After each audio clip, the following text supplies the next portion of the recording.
بسم اللہ الرحمن الرحیم۔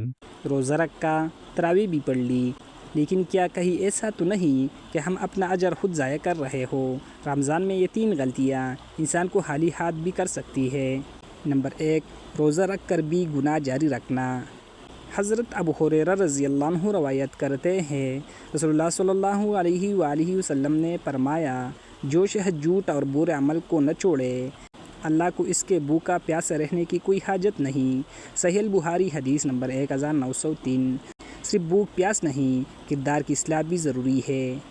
نمبر 2، دکھاوا، ریا کرنا۔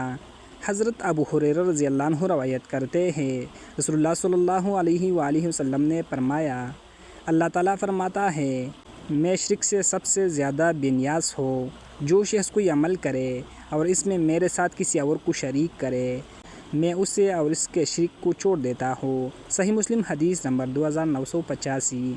ریاکاری عبادت کا اجر ختم کر دیتی ہے۔ نمبر 3، نماز اور فرض عبادت میں غفلت۔ حضرت ابو ہریرہ رضی اللہ عنہ روایت کرتے ہیں، رسول اللہ صلی اللہ علیہ وآلہ وسلم نے فرمایا، قیامت کے دن سب سے پہلے بندے سے نماز کے بارے میں سوال ہوگا۔